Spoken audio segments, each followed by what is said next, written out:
Maraming salamat sa Spruce Grove, Alberta. Kukwento ko na lang habang nasa daan kami, boys and girls. Pero bumaba muna kami, boys and girls. Nagpapasa-pasa kami ng mga resume dito. What's up, boys and girls? It's your boy, Randy Boy.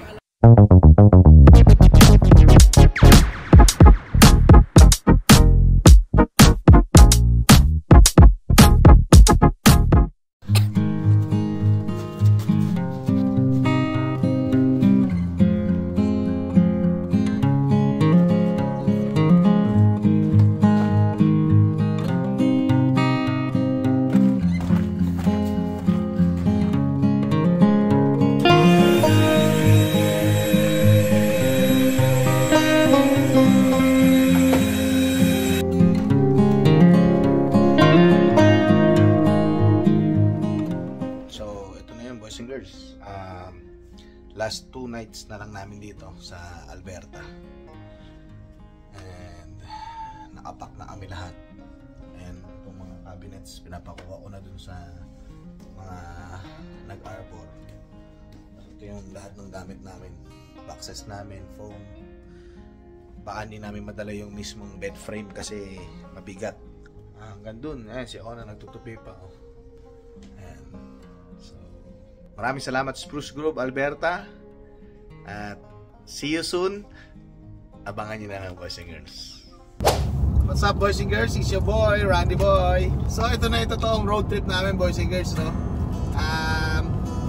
So maraming plano, ikukwento ko na lang habang nasa daan kami, boys and girls. Pero sa ngayon, akala ko aalis kami ng Alberta, boys and girls. Yung pala, dito pa rin kami mapupuntahin ni Lord.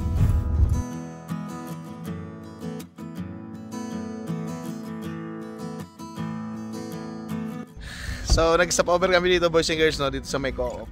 Kapapasok lang namin ng Rocky Mountain House.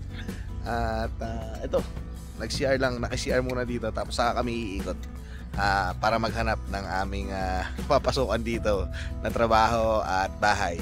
Subok lang naman, boys and girls. What's up, boys and girls? It's your boy, Randy Boy, at Rocky Mountain House. So, bumaba muna kami, boys and girls. Naghanap kami ng hotel kasi balak namin mag-overnight. Wala kaming mabook online. Subukan namin mag-walk-in. Tanong namin kung may available. Ito yung Canalta Hotel and kabila, Best Western. So, tingnan namin kung may mura ba na room. So, sa Canalta, boys and girls, $420 ang 2 nights. Kasi sabi ko magstay kami dito ng weekend para maghanap ng mga trabaho, bahay. So alang namamahala na ako. Subukan namin dito sa kabila, sa Best Western. Pagka hindi pa rin kaya, may mga small naman dito na inn. Si Naomi kasi gusto niya mag-swimming pwedeng wag naman yung swimming pool. Kaya na pamahal. Subukan natin dito sa Best Western kung mura. Dito kasi may membership tapos may discount pagka member. Okay, boys and girls, nakakuha na kami dito sa Best Western. Hi! Hi there. Naomi. Tapos nagbaong kami, may baong kami.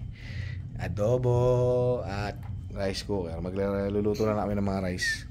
Balik kanina, 425 yun doon sa, anong pangalan ng hotel na yan? Canalta. So ngayon dito sa Best Western, 400 something. Pag nagpa-member ka pala ng bagong membership, may discount. So nakuha lang namin siya ng almost 400. Yan. Thank you Bren at kay Ate Ann sa mga nakilala namin Pilipino rito. Palibasa kasi Pilipino. Kaya sabi na, uy, si kabayan, madaling kausap. Magpa-member kayo, mag-a-discount kayo. Yun. Ito kung aming kwarto. Yung labas. Kain muna tayo, boys and girls. There you go. Dito kami, boys and girls. Hi! Diba? Dito kami sa downtown ng Rocky Mountain House. And kita nyo naman, nagpapasa-pasa kami ng mga resume dito. Kasama si Ona Girls. At ayan, dito kami sa tapat ng jeep. Wala palang Dolorama dito, kundi dollar store meron. Akitin natin yan, boys and girls. Dito kami sa parang pinaka downtown yata nila to. Maganda kasi parang bago pa, no? Yung ano nila, boys and girls. Bagong build. Yan. So, mga retro gaming. Ng mga damit. Usually mga outlet ng mga damit, fashion, mga pang cowboy. Yun yung mga nakikita ko rito, boys and girls. I know. Western wear. Walang mga Rusty Blade. Close all day. Sorry kasi may medical reason. Oh, for rent. Rocky Mountain House. Welcome to downtown. Actually, galing na kami doon sa taas kanina, boys and girls. Inikot lang namin dito, bumaba kami para lang makita yung kagandahan. Maganda yung area na to. Tahimik. Oras ngayon ay 3:50, boys and girls. Siguro nasa positive ang weather kasi ang weather ay ayan, positive 5 ang weather ngayon, boys and girls. At 3:50 ang oras dito sa downtown. Dito sa Rocky Mountain House, sorry. parlor. Ito parlor. Ayan. Band. May nakita ako Filipino store eh. Ayun, pupuntahan natin dito. Puntahan natin. Paahon kasi, boys and girls. Hinihinga. Hinihingal kami. Ako narinig nyo. Ayan. Galing kami sa baba. Paahon. Yung Filipino JC Express Filipino store. Ayan.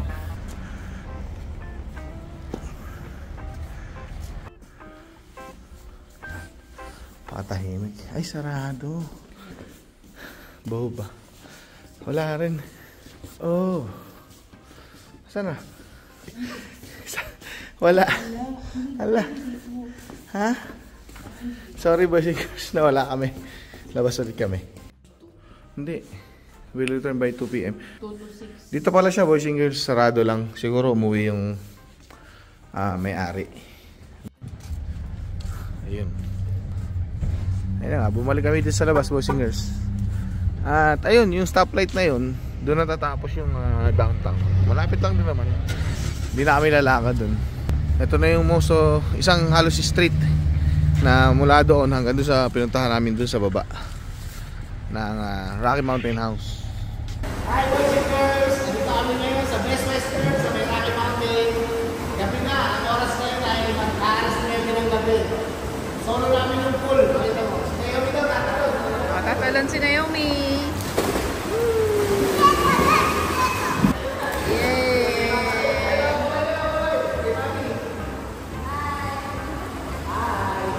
Ayun o, may slides. Boys and girls.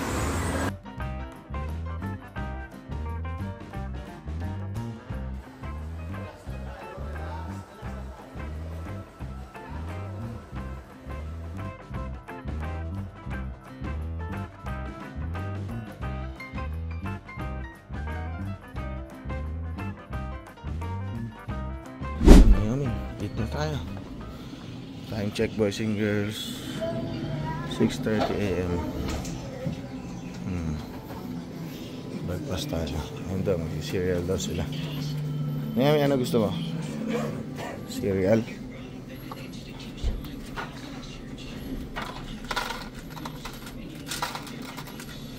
Kaya mo na ubusin, ha? Yung mga coffee nila. Ito rin. Uy, Ross, happy birthday, Birthday ni Ross ngayon, March 1, boys and girls. Ha? Ano ba? Uy. Wala silang milk. Milk meron. Sure, nasa Kain muna tayo, boys and girls.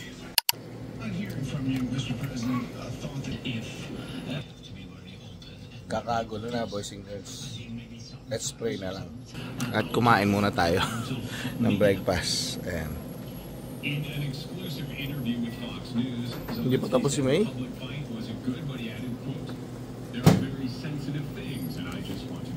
Hi.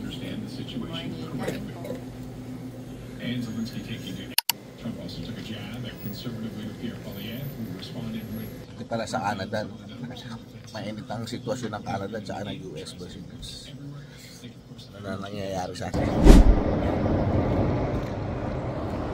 Dito kami sa Petro Canada, boys and girls.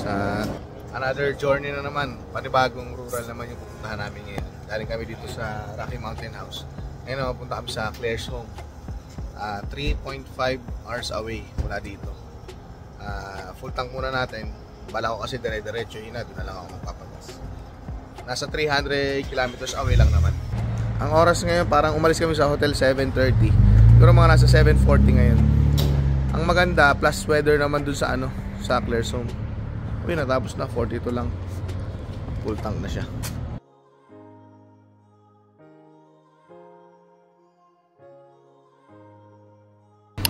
Stop over muna kami dito, boys and girls, sa Lethbridge. Ito, Lethbridge Tin Motors. Kape-kape. Si Ross bumili sa Dolorama ng drinks. Ewan ko kung ano nabili niya. Wala. Wala ka nabili?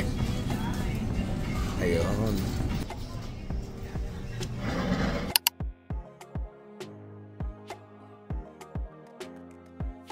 Dito na kami, boys and girls.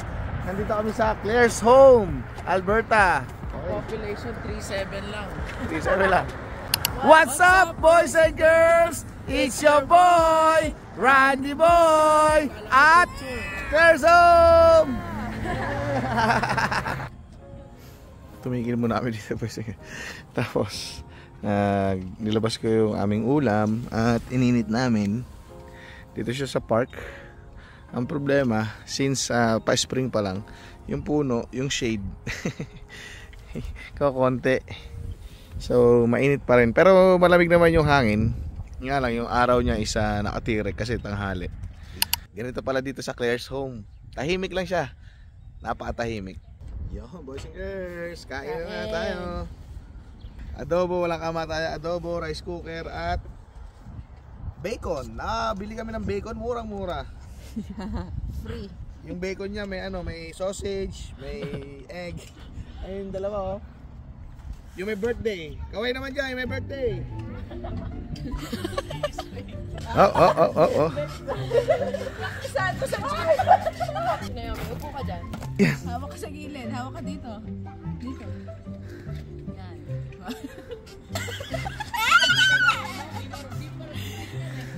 1 year experience na yan. Hindi marunong mag-jeep. Pasa rin kami dyan sa McDonald's, boys and girls. Ito, nagpapagas kami dito sa Shell. So marami-rami naman kami napasaan na resume. Kaso wala kami na tsempohan na may-ari. So wala nakapag-interview sa amin. Gano'n ba gasolina dito? Alam ko nasa 150 dito eh. 14.99 ang isa. Ayun, umitik na siya. 43 or 44 na. 29 liters. So yun na nga, boys and girls, no. Nung una talagang kasado na kami or gayak na kami papuntang Manitoba. Lilipat kami from Alberta papuntang Manitoba. Kasi nakakita ako ng trabaho doon sa tulong ng aking pinsan na si Raquel at ng asawa niya na si Marvin. Nakakuha ako ng animal care technician doon papunta ng Manitoba. Sa kasamaang palad, last minute, boys and girls, would you believe, as in 2 days before ako umalis ng Alberta, lumabas yung work permit ko na papel mismo, which is open work permit naman siya. Kaso nga lang, ang dami niyang restrictions. Isa na doon yung childcare, bawal ako magtrabaho, sa healthcare, at lalo-lalo na sa agriculture, which is yun yung aking papasukan trabaho sa Manitoba, agriculture. Nung mismong lumabas yun, boys and girls, in-email ko yung mismong employer at nag-reply naman kagad sila. Sinabi nila na hindi ako pwedeng pumasok sa company nila kasi nga nakalagay doon sa restriction ng aking work permit na bawal ako magtrabaho sa agriculture. So umikot yung puwet namin at sumakit yung ulo ko, no. Nagtanong kami sa consultant namin and pinahanap niya kami dito sa Alberta, which is sa may mga rural areas. Chinek namin kung saan pwedeng mag-apply at makahanap ng trabaho, o or pwedeng lumipat. So, nagdesisyon kami na imbis na ituloy yung sa Manitoba, umikot muna kami ng rural areas dito sa Alberta. And unang stop namin ay dito sa may Rocky Mountain House, which is 2 hours drive lang mula dun sa lugar namin sa Spruce Grove.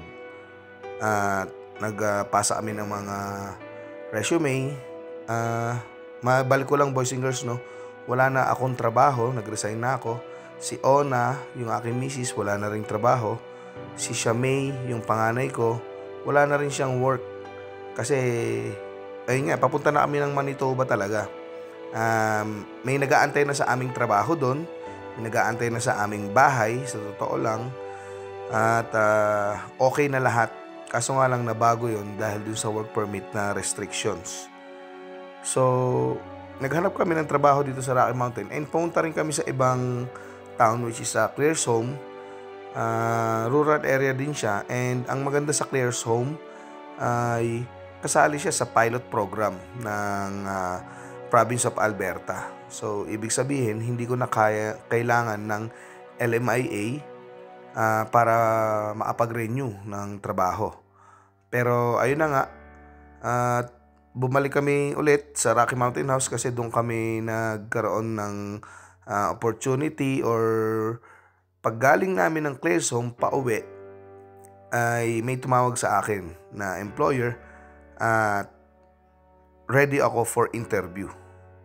So, ayun, boys and girls, mukhang may maganda namang kakalabasan yung aming pag-iikot sa mga rural areas.